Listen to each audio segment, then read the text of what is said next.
Hey guys, so I know I said I was going to be the last episode on this, but turns out it's not. When we started with this project, one of the things I did was test the transom and check those bolt holes up there, and they were all solid. But I put some trim tabs in, and drilling these out, all that came out was mush, which is a bit of a shame.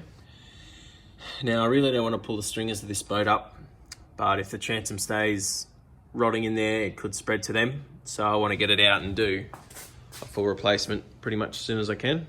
And that's what this video is going to be on. Obviously the first step is just going to be pull everything off the back and we'll go from there.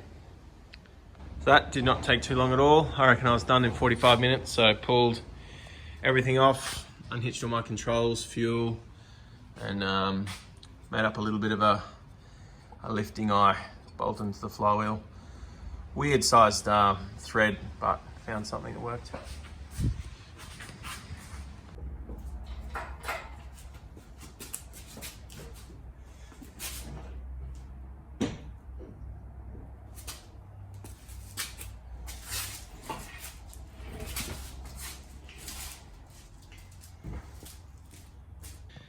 Okay, so that was a bit of a hassle. Definitely recommend using two people for that, but old motor's off and hung up in the rafters. Now we're actually going to look at the first work on this. So firstly, traditionally you would remove a transom from the inside. You'd cut away everything from the inside. That way you can keep the outer hull of the boat the perfect shape that it was. Just patch up any holes and you don't have to disrupt the outside. But in a lot of them, like this one, that is a huge effort. That's a huge amount of cutting out of the rear to actually get to that, and stringers have to come up. So that's why we're going in from the back. Okay, so the next step is measuring actually how thick the layer of glass on this side of the transom is. Now, once you've done that, you multiply it by 8. Some sources will argue 6, others will say 10, but I'm going to go 8. And that's how far in from the outside of the hull you make your cut line. Now the thinking behind that is that at the end, when you sand this all back and put layers of tape and mat there, if you extend that to 8 times the width of the thickness, it is as strong as it was before there was a cut line. Now we don't want any of that mat or tape to extend around the side because it'll distort it, so that's why we make it 8 times the thickness in. Right, so I've just marked a second line around, and that's going to encompass the area that we're going to sand. We're going to pretty much sand so the very center of it is cut all the way through. We're going to use one of these layered discs. Now, because that middle line is going to be completely removed, I'm going to drill a few holes so we know exactly where the very middle line stands.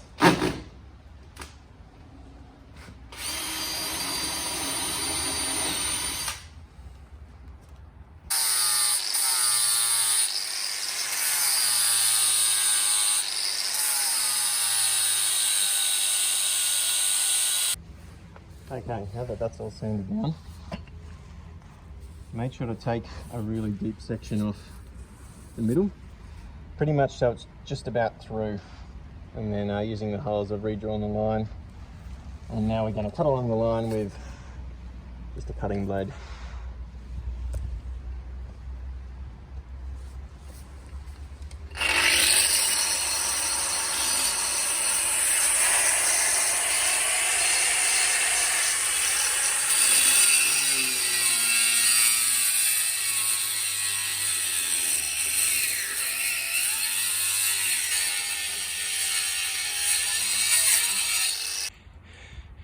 Okay, it's cut all around.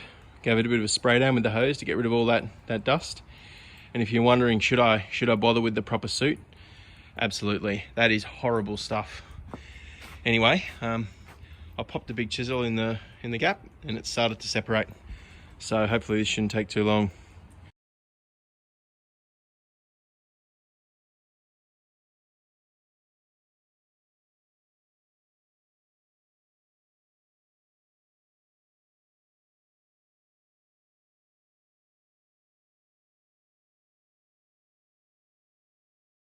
Righto. Firstly, when it came off, well, actually, best instrument to use is one of these big breaker bars with sort of the flat end. Probably not breaker bar. In Australia we call them crowbars, but I think, what do you guys call the little bent one, a crowbar? Anyway, best instrument to get it off was that. Really try and not let the fiberglass delaminate as it comes off. It did a little bit down there, so that's going to be a bit of a low patch, but it mostly came off fine. On first inspection, it didn't seem too bad, but as soon as you punch through that very top layer of wood, it's yeah, it's just mush. Look at it. And it seems very consistent all the way through it. I don't know how, 18 months ago I drilled into it and it was solid. It's never sat outside. But anyway, progress. We will rebuild. Okay, so I found an existing hole and put the center bit of a hole saw into it and pulled that out, just basically so I can see how thick the wood actually is. I have to say it's pretty thin. I'm a bit disappointed with this boat. I thought it would be, it just looks like one sheet. But anyway, the point of that is so I can set the depth on my circular saw to that depth and make a whole bunch of vertical and horizontal cuts, so I can chip this all out really easy.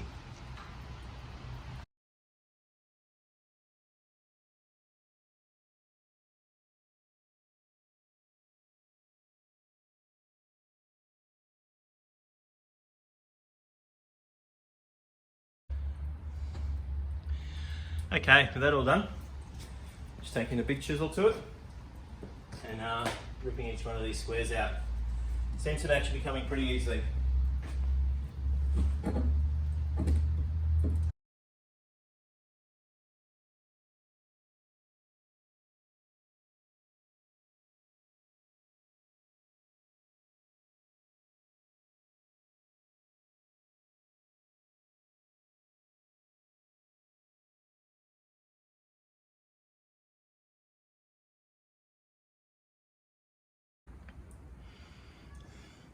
Okay, so interestingly, this one turned out to have natural holes in it there and there, and turned out to just be one layer of wood on the side, and then from here down, the middle section's 2 layers. So we ripped out the whole top one. Now we've got to do the middle one. Hard work, I have to say. Okay, all that's out. Looks like the boys at the Johnny Haines factory in 1992 didn't have a great day. Nothing there, goes to solid glass and it's hollow. Then extended it up this side. Anyway, once you cut out all the squares, just go over it with one of them, and I found that was really good at getting rid of all these little burrs. Probably do a bit more there, but they came up pretty easy. Alright, as you saw, that was taking forever. So I bought this a couple of days ago off eBay. Looks like something absolutely bludgeoned someone to death with. Chainsaw on the outside, but someone said they're pretty good. So let's give it a go.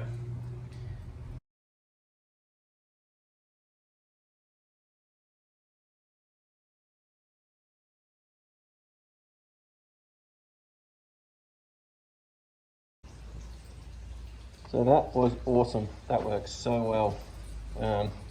Just cleaned up the last little few really hard to bits with the chisel. That pulled all that out in 45 minutes. So far it's 10 o'clock now, and I think I started pulling the motor off at 4. So not doing too bad. So I'm going to do the last bit of the sanding now. I'm going to hit it back with just a really aggressive, I think it's a 30 or a 40 grit. Do the whole thing, just give the new glass something to adhere to. Okay, so these are the materials we're going to need. Obviously, tomorrow we're getting 2 sheets of 12mm marine ply. We're just getting that from Bunnings. But this is all the more sort of fiberglassy stuff that we're going to need. So firstly is the actual fiberglass mat. Now we've got 2 types. We've got this matrix matting, which is very thick, and that is structural matting. So a layer of that will go on either side of each of the plywood panels. It gives the whole transom its rigidity when it's full of resin and gluing the fiberglass together. Now we've got this just chop strand matting. You can get a few different thicknesses. I've got the medium one, I think it's 450. That is for just building up the height of the panels to the point where it'll sit flush with the sides of the boat. And I've actually got enough so that if using that old panel that we cut out of it, the original backing panel, if that just doesn't work or for some reason we decide not to, I've actually got enough of that to make our own. So 5 or 6 layers of that, and we will have built up its original thickness. As for the actual fiberglass resin, so everything's based around fiberglass resin in this. In this case, we're using unwaxed polyester resin.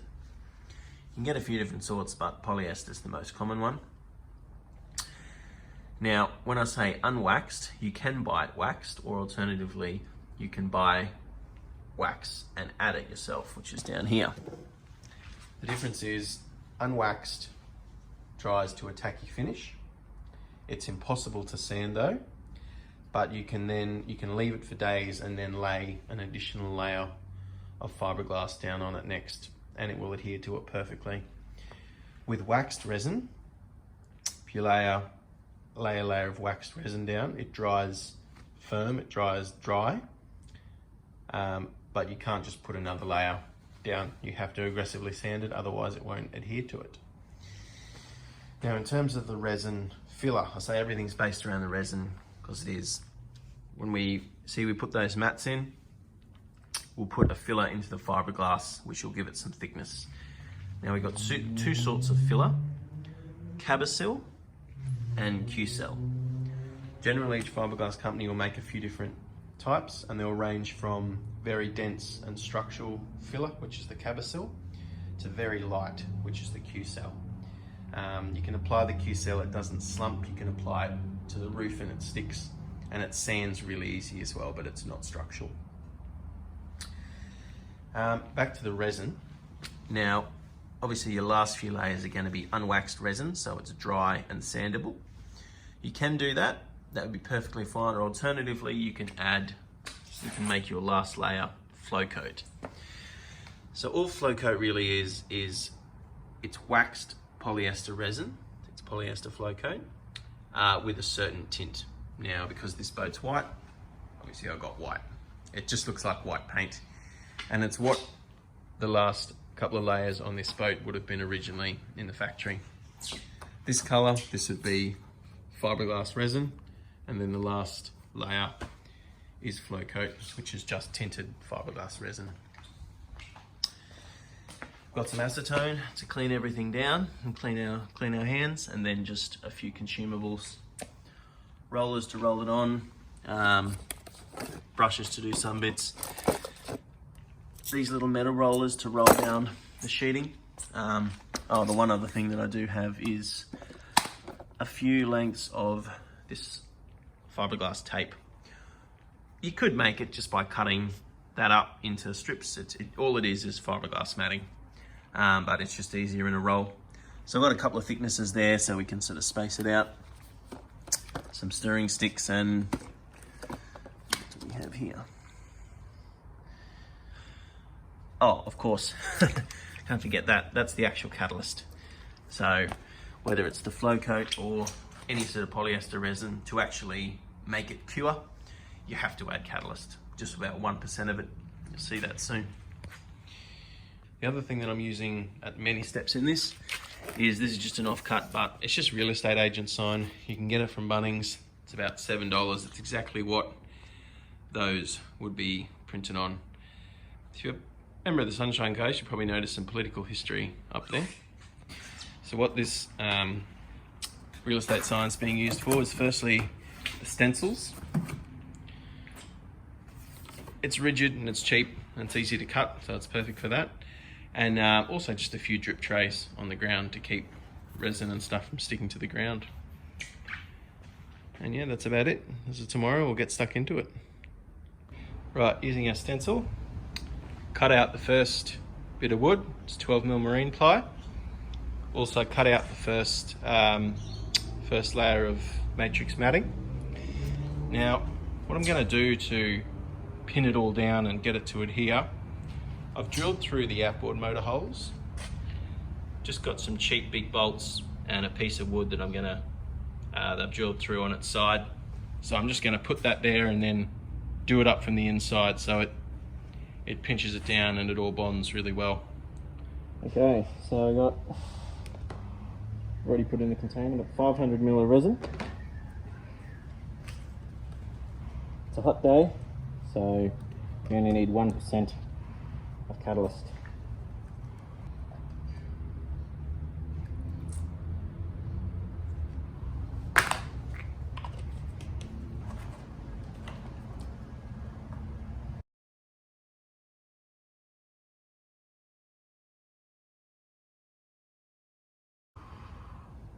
Alright, so that's now mixed up to like a peanut butter consistency. And I'm going to start spreading it on.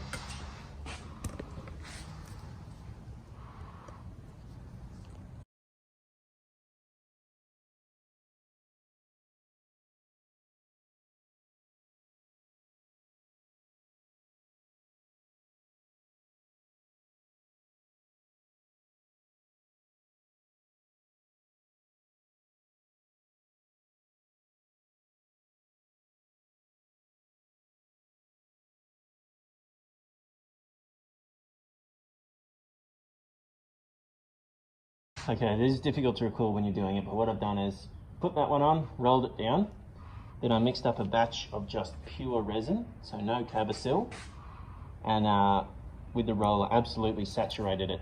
So that layer of glass is now saturated. It's got filler behind it to fill up impurities, and it's now saturated. So now we're going to get some more Cabasil and give the first panel a coat.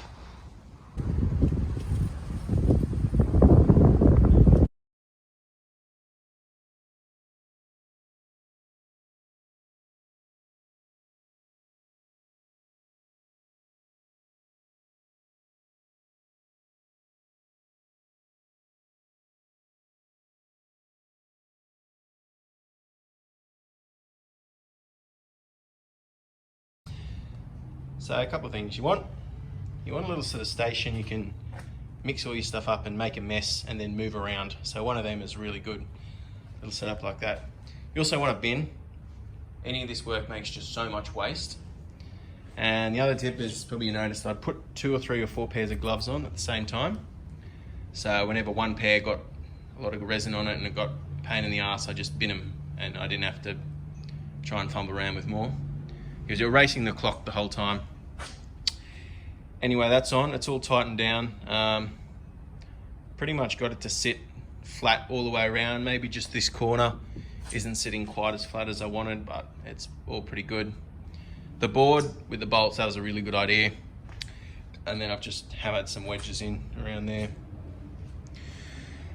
So let that cure overnight and back at it again soon. All right, top tip. When I've got two of these taped together, just put a work light behind it and I could just outline a pretty good stencil of it. So I've removed all the bracing, that all set in pretty well. Today's job is going to be, I have to fill up this gap here, and in the end the wood was sitting maybe just a couple of mil shy of this surface, so I've just cut out some pieces of chopped strand matting and I'm gonna put a few layers down so we've got an even base to lay the next bit of wood.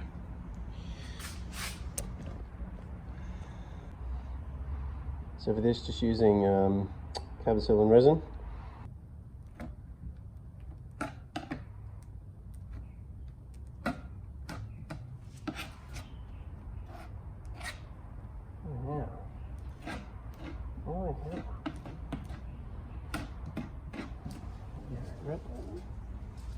Okay, so that's all done.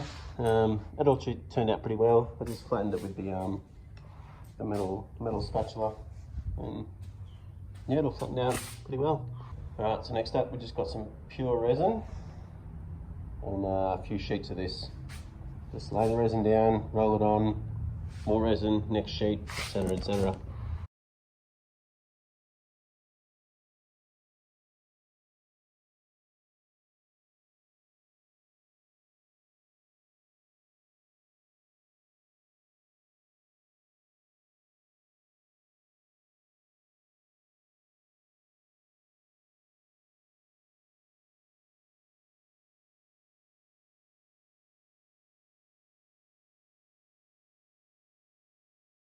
So all up, that was 6 layers I found did the job. And you also might notice every layer I went up, I made it a little bit wider. So by the end, it was completely covering the section of fill. So that's all done. Probably next we'll do one complete layer of the matrix across the whole back, then the next layer of wood. So using my templates, marked up and cut out the next 2 panels. All right, so now we're going to cut out the next layer of matting, which is the matrix matting we're using, the much thicker woven stuff, for a full layer across there before the next panel of wood. Okay, so the whole rear is now covered in resin. Obviously I clean it with acetone first. That's something I haven't showed in any of the steps which I've been doing, is every surface before laying something down, clean it with some acetone. Now, that next layer, it's massive. So I think the hard bit here is going to be getting it on there without making a big mess of it. So this could go either way. This will be an interesting time lapse.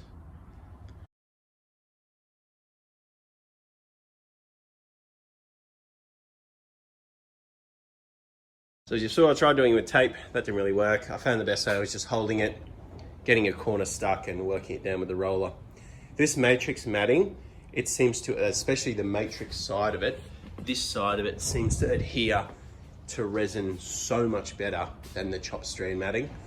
It doesn't fall apart, so when it sticks on, it stays. Okay, just mixed up some Cabosil to do this. Now, I haven't gone for a really stiff consistency, just something that'll spread easy, but will actually give a bit of height to fill any imperfections behind the wood. Now what I've also done is given the wood a really good coat of resin, which is important because that'll stop any water ingress into it, and that'll also give it a better chance to bond. So this next time lapse I'll be putting the wood in. Now, make no mistake, I've checked multiple times that the wood fits and that I've got plenty of freedom and it's not going to be too hard to get in, because once I put all resin on there, you don't want to be stuffing around doing that.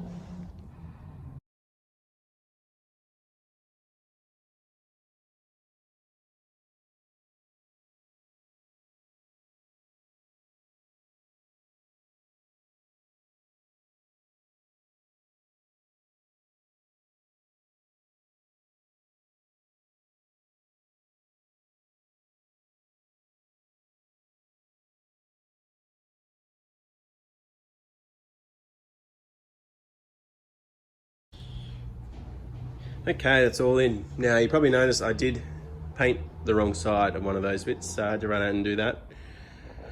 I've hammered in some little wedges and put on some clamps. Now the other thing I did is, in the areas of these above that other bit of first ply, I actually drilled a series of little holes. So I'm now actually going to screw it down to that other bit of ply that's already in there and adhered. Now, just being careful with the screw size because I don't want to go all the way through. So these 25mm screws should be perfect. Okay, so put in all the screws. It was very satisfying and watch it all sort of pinch down together. In a lot of cases, as I put the screw in, I'd see resin sort of ooze out of holes around it, which is good because that way we know the cavity's fully filled and it's pushing the resin to places where there might be none. But no, happy with that. So leave this overnight and let it all cure up. Okay, so pulled all the clamps off, took all the screws out, captured the screws and pulled out the little wedges. It's all sat down really well, pretty much. Now it's a consistent distance away from the actual fiberglass hull the whole way around, which is good. It's pretty late tonight, so I'm not going to get much done, but what I'm going to do is fill all these gaps with some Cabasil. And I was wondering how I was going to do it, and then I was just in Super Cheap Auto and that caught my eye, so I think that's going to do a pretty good job. So that's the mixture I've gone for. Now I didn't want to make it too thick because it has to be able to go in that syringe and be able to squeeze out. So it's sort of that consistency, and like I said, just Cabasil resin and catalyst. Oh, look at that. That is exactly what I wanted it to do.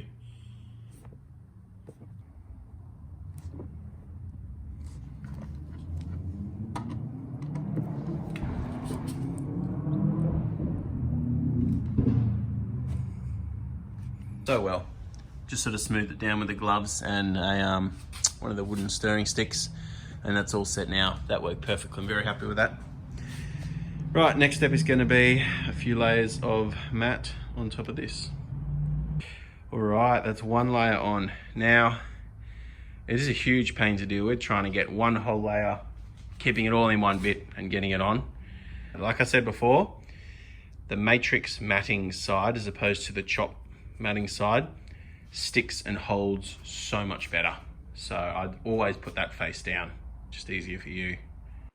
All up, I've put down 6 layers of matrix matting and resin. It used a lot of resin. So that's all been cleaned up. Did a few passes with a really aggressive sanding disc. Got all the sort of flaky stuff off it. I've sanded back to pretty much a layer of originally laid double bias. It's very thin now, so pretty much all this is for aesthetic purposes to get a good finish on the back. Otherwise, we'd just layer up our own. Right, 2 layers of double bias down. Now, what I'm working out is how far it's actually sitting down further in towards the boat than what it originally should be. So you can see this piece is sitting about 3 mil further in towards the core than what it originally was. So it means we're gonna have to put enough resin and filler in there to bring it out 3 mil so it sits flush. That's also important here to make sure that the whole thing is sitting flush and there are no little drips of resin or anything that are going to hold it out, and do up just a few markers so when you get it on in a hurry it's all lines up perfectly. All right, kicking this off with one big coat of rolled on resin onto both the hull and the other side of the transom piece. Okay, with that all resined up, lacquered up, mixed up a nice big batch of Cabasil. Now, it was sitting 3 mil further out than what it should have.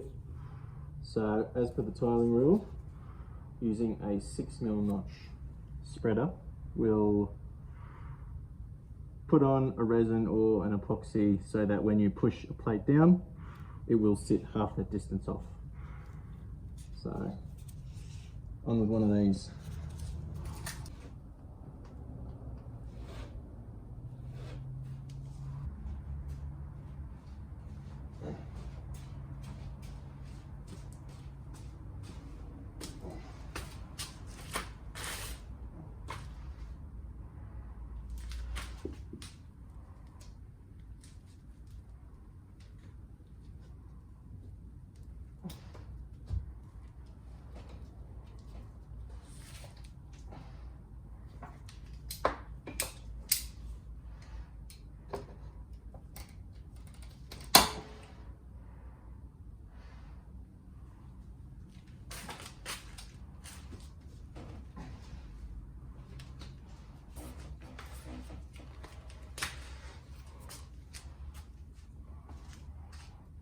All right, that was a big race against time, but it's on. I've clipped it on.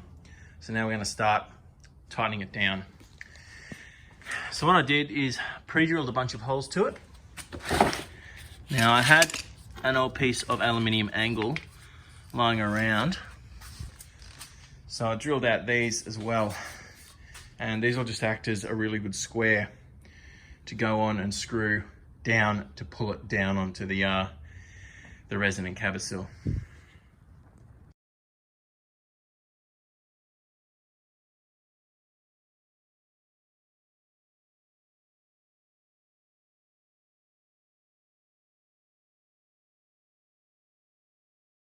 Okay, she's all in and screwed down. Now you probably saw there, I checked it and checked it and checked it again with a straight edge. I wanted to make sure I had no high spots anywhere. So we got sort of a really consistent squish of all the cabosil under there. So hopefully, if you lifted that up and looked inside it, you'd have nearly 100% spread, which is what I think we have. Because everywhere where I tightened up screws, whenever I put them in, I could see resin oozing out of the cracks. So oozing resin is good. It means a proper adhesion. Okay, pulled all the supports and the screws out. All sit flat. Gave it a bit of a donk with a screwdriver, and it sounds really solid all the way over, so I don't think we got any air pockets. Next up, we're gonna fill these cracks. And of course it is full of cabosil.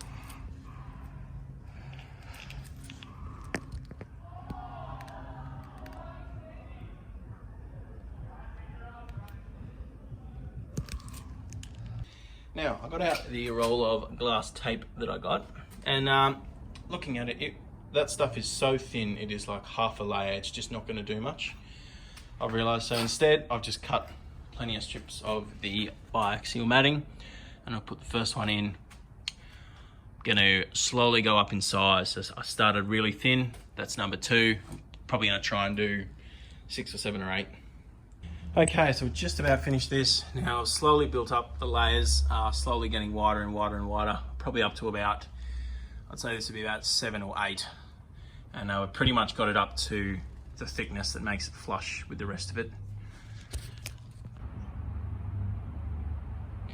So I've given it all a really aggressive sand, taken out the major peaks, but it's still by no means flat. So now I'm going to add a fairing compound, which is the resin with the Q-cell. That stuff. Now we shouldn't have used it yet because this isn't a structural compound. It's only for building up and filling inconsistencies. And we definitely plan on sanding this, so we've added the wax. So that stuff sands really well. Probably only took 10 or 15 minutes to sand down pretty much the whole thing, and yeah, it's looking pretty flat. Okay, so I did just miss to film a step, but once I sanded that layer of Q-cell, there was still a few impurities, so I wanted a really thin layer. So I actually rolled on a layer of the Q-cell mix. So still just resin, wax and catalyst, but just with a little bit of Q-cell, so it rolled on really well. A second layer of Q-cell is sanded and it is completely flat, which is good. Not porous, no lumpy bits, it's all looking really good. I've also filled all the little screw holes that we made with some cabosil. So now we're ready to apply the flow coat. So this is the final coat. So this is polyester flow coat. Now it basically is just waxed resin with a white pigment, but it's specially made to provide a really good hardness and really good sanding properties. It's basically just a really optimized resin, filler and wax combo. Now it's still mixed with catalyst, but at 2%, not 1%. Okay, so that's all sanded back now. It's flat enough for my liking. It's ready to be painted. Just mixed up a bit of cabosil and applied it onto the gunnels here with the big syringe. I'm just going to fix that rubber back on now. The one thing I've learned about this, silicone glue does not work, even the good stuff. Best way to get this shit down and around the corner, ratchet in between them, pull them tight, just pop a screw in there, release the ratchet. Okay, so at this point, if you're happy with the gel coat or the flow coat on the rest of it, you'd probably put 1 or 2 more layers of flow coat here and just keep sanding it, and the quality of finish will depend on how much you've sanded and polished it and how well it matches the colour of the rest of it. Now, I'm taking this opportunity to repaint my hull, so I'm not putting new flow coat or gel coat over it. I'm repainting it with 2-pack paint. So if you are just going to re-gel coat or re-flow coat the back, that's sort of it. All the structural repairs are done. It's just up to you putting everything else back. If you're going to 2-pack paint it, I've already done a video on that when I did it originally, so I'm not going to do a full detail one, but I'm going to show you a pretty effective painting setup I've got here. So this all depends on if you've got some solid rafters. Just get some very cheap electrical conduit, it's about $4 a length, and run a proper ring all the way around the outside. And then I string a layer of builder's film. Now, if I'm repainting something like a car where I want perfection, I'll put a layer above the top and a layer on the ground. And I can pump out all the particles with a vent, so I get a contaminant-free environment. This doesn't need anything that crazy, it's just a boat hull, but this will stop it from getting on all my other shit. So I jacked it up with some straps and literally hung it from the rafters, gave it a good sand and a bit of a wax and grease remove, and yeah, resprayed it with Norglass Shipshape Primer and Norglass Northane Gloss. It's the paint I should have used from the start. It's by far the best paint for what you pay for it. After that, it was just a matter of putting everything else back on, and yeah, it looks factory. It looks like it was never done. Thanks for watching, guys. See you next one.